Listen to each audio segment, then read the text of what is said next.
Salut les aquarellistes, j'espère que vous allez bien. Aujourd'hui on va parler d'un truc hyper important, ce sont les lavis. Donc les lavis en fait c'est vraiment la base de l'aquarelle et c'est ce qui va déterminer 80% entre 70 et 80% de la suite de votre tableau. Alors pourquoi on fait les lavis? Eh bien parce qu'on cherche à déterminer une harmonie sur l'ensemble de votre tableau.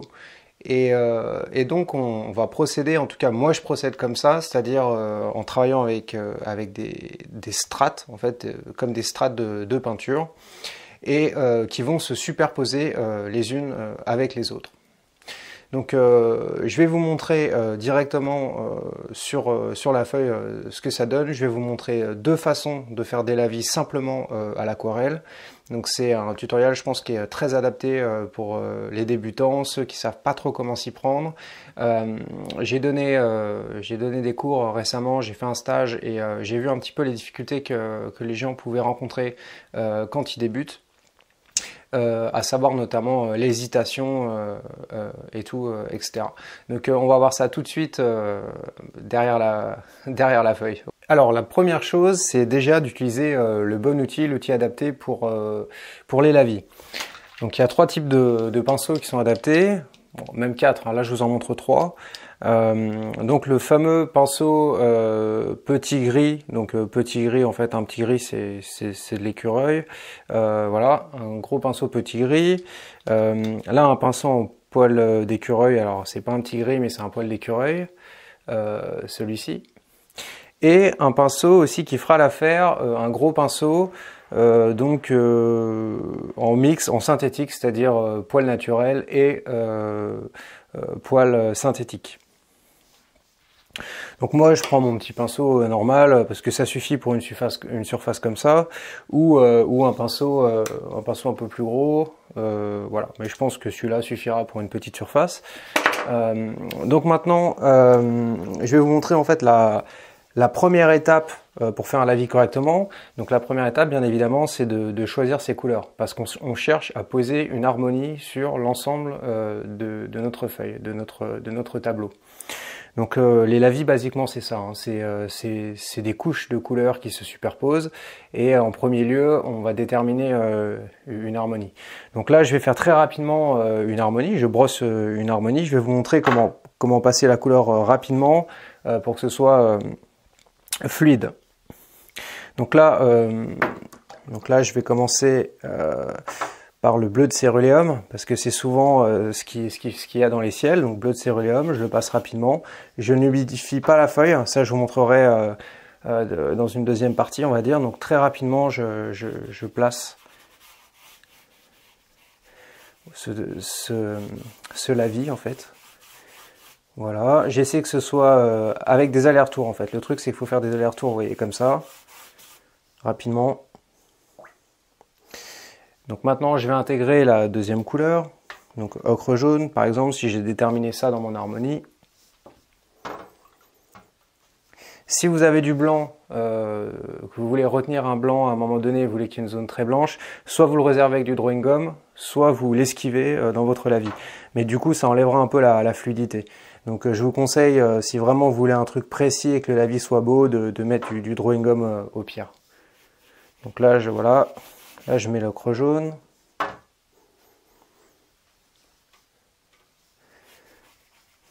Assez rapidement. Le rythme est assez rapide en fait.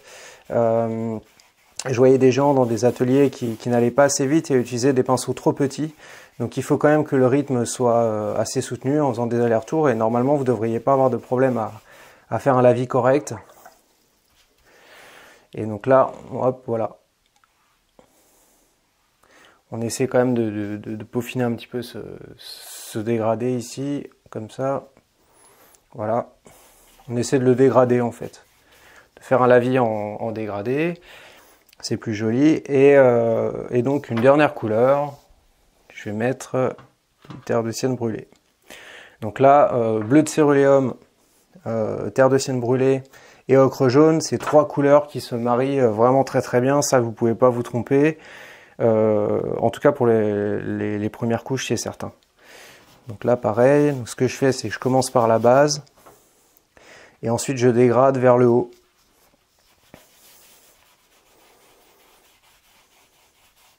Comme ceci. Et puis après on s'arrête plus ou moins où on veut en fait. Donc là si c'est pas très propre, là j'essuie mon pinceau et je le refais proprement. Voilà, donc là a priori c'est bon. Si jamais vous voulez rajouter du pigment, s'il n'y en a pas assez, bah là vous pouvez, à ce stade où le papier est encore humide, vous pouvez le faire.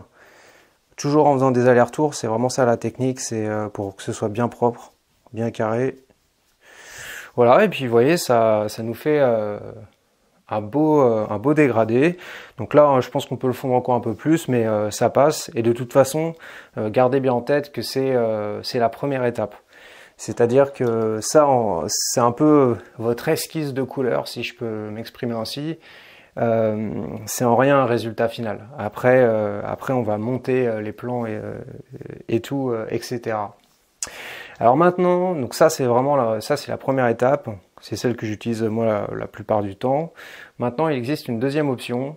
Une option, on va dire, où on humidifie au préalable la feuille. Et donc, je vais vous montrer tout de suite ce que ça donne. Alors, donc la deuxième méthode pour faire des lavis, donc c'est de commencer à prendre, à humidifier la feuille. Je vais l'humidifier comme ça. Je mets juste de l'eau pure. Donc, faut qu'elle soit bien propre, par contre. De l'eau pure, comme ceci. Hop. Je peux laisser une zone du papier non humide, c'est-à-dire sèche. Alors là, je sais pas si ça se voit. Ouais, ça se voit un petit peu à la caméra, vous voyez. On voit qu'il y a une bande où ce n'est pas mouillé en fait au milieu. Et puis en bas, bah, je vais tout humidifier. Hop. Voilà. Donc une fois qu'on a fait ça, donc là, je vais reprendre les mêmes couleurs pour qu'on voit un petit peu la différence. Donc, bleu de céruléum. Bleu de céruléum. Hop, et voilà. Donc là, on profite de cet effet de dispersion. Et hop, je remets une bande. Et on peut mettre un lavis plus soutenu, en fait, à la base. Voilà, comme ça. Ensuite, je vais mettre de l'ocre jaune. Ocre jaune. Bon là il s'est un peu mélangé avec le bleu, donc il ne sera pas complètement ocre jaune, il sera plutôt jaune verdâtre. Donc voilà, hop. Voilà, une couleur terre en fait. Alors normalement vous pouvez incliner la feuille, bon là je l'ai scotché à mon bureau, mais vous pouvez incliner la feuille pour faire descendre les pigments vers le bas. Et donc ensuite on va finir avec le terre de sienne brûlé. Voilà, donc en fait c'est beaucoup plus diffus, vous voyez. Mais là on a quand même rempli l'espace, on a rempli la feuille, on a fait nos premiers lavis. Donc après, bien entendu, vous pourrez... donc là l'eau va faire son travail. Si vous voulez, c'est-à-dire que les pigments vont un petit peu fuser. Et donc là, c'est à ce moment-là, si vous voulez faire des effets dans le ciel, j'ai n'importe quoi, des nuages, donc à ce moment-là, vous pouvez travailler au chiffon, comme ça. Et du coup, ça va créer un truc un petit peu atmosphérique. Voilà, vous pouvez profiter de ce moment de séchage, parce que ça sèche assez vite. Et voilà. Après, encore une fois, c'est vrai que c'est mieux pour ce qui concerne les lavis, plutôt dans des choses un petit peu humides et tout. C'est mieux quand même d'avoir un support qu'on puisse incliner, parce que du coup on peut incliner, etc. Et les pigments fusent plus facilement. Là c'est vraiment à plat. Mais bon, c'était pour vous montrer deux types de choses qu'on peut obtenir. Voilà. Donc ça, donc les lavis, pour récapituler, les lavis c'est notre première étape. On est libre de laisser des zones blanches. Donc là, vous voyez, j'ai laissé une zone blanche, vierge. Et après, il y aura un deuxième travail qui consiste à revenir sur ce lavis une fois sec et redéfinir pour préciser les choses. Voilà, j'espère avoir été clair. Si vous avez des questions, posez-les moi en commentaire, j'y répondrai. Et voilà, et puis si la vidéo vous a plu, mettez-moi un pouce bleu, abonnez-vous, ça fait plaisir. Et à bientôt pour plus de conseils sur l'aquarelle.